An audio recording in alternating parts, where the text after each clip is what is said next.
সহযোগিতা করেছেন অনুব্রত মণ্ডল। জাতীয় মহিলা কমিশনকে দেওয়া দ্বিতীয় অ্যাকশন টেকেন রিপোর্টে একথাই জানানো হয়েছে বীরভূম পুলিশের তরফ থেকে। অনুব্রতর মোবাইল ফোন কেন বাজেয়াপ্ত করা হয়নি তার ব্যাখ্যাও দিয়েছে পুলিশ। আপনি কি বলছেন? আমি অনুব্রত মণ্ডল বলছি। তোর বউ দারুণ দেখতে, আমাকে যে নিয়ে এসছে এটা। পুলিশকে হুমকি। কুকথার এই অডিও টেপ ভাইরাল হওয়ার পরই রাজ্য রাজনীতিতে শোরগোল পড়ে যায়। অনুব্রতর বিরুদ্ধে কোমর বাঁধে গেরুয়া শিবির। কেন কেষ্ট মণ্ডলকে গ্রেফতার করা হচ্ছে না সেই প্রশ্ন তোলে বিজেপির রাজ্য নেতৃত্ব। জল গড়ায় দিল্লি পর্যন্ত।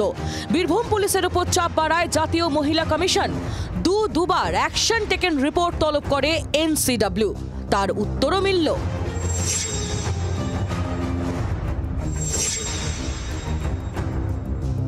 কুকথা কাণ্ডে অনুব্রতর বিরুদ্ধে আপাতত নো অ্যাকশন ক্লিয়ার করে দিল বীরভূম জেলা পুলিশ। এনসিডব্লিউকে অ্যাকশন টেকেন রিপোর্টে তারা জানিয়েছে পুলিশি তদন্তে সহযোগিতা করছেন অনুব্রত। এখনই তাকে হেফাজতে নিয়ে জিজ্ঞাসাবাদের প্রয়োজন পড়েনি। অনুব্রতর মোবাইল ফোন বাজেয়াপ্ত করে কেন ফরেনসিক পরীক্ষায় পাঠানো হয়নি সেই প্রশ্নও তুলেছিল জাতীয় মহিলা কমিশন। সেই প্রশ্নের উত্তরে বলা হয়েছে যেহেতু তদন্ত সহযোগিতা করছেন এখনই সেই ভাবনা তাদের নেই, এবং পাশাপাশি বলা হয়েছে পুলিশের যে দুটি ফোন সেই দুটি ফোনের ফরেনসিক তদন্ত রিপোর্ট এখনো পর্যন্ত এসে পৌঁছায়নি। পরীক্ষার রিপোর্ট পেলে অভিযুক্তের মোবাইল ফোন বাজেয়াপ্ত করার চিন্তা ভাবনা রয়েছে। অনুব্রত মণ্ডলের বিরুদ্ধে কোনো ব্যবস্থা এখনো পর্যন্ত নেওয়া হয়নি, তাকে জেলে নেওয়া হয়নি, হেফাজতে নেওয়া হয়নি।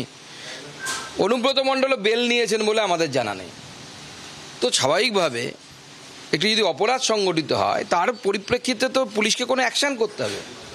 পুলিশ সেই অ্যাকশান করতে পারবে না, কারণ বীরভূম জেলার পুলিশ অনুব্রত মণ্ডলের রক্ষিতা। অনুব্রত মণ্ডল পয়সা দিয়ে কিনে রেখেছে বীরভূম জেলার পুলিশকে। মহিলা কমিশন হঠাৎ জেগে উঠছেন, এদের কাছে প্রথম প্রশ্ন, শুভেন্দু অধিকারী যখন জঙ্গলকন্যা মাননীয় মন্ত্রী বীরবা হাঁসদাকে আমার জুতার নিচে থাকে বলে অপমান করলো, তখন এই কেন্দ্রের মহিলা কমিশন তারা ছিলেন কোথায়? কুকথা কাণ্ডে দুবার অনুব্রত মণ্ডলকে তলব করেছিল বীরভূম এসডিপিও।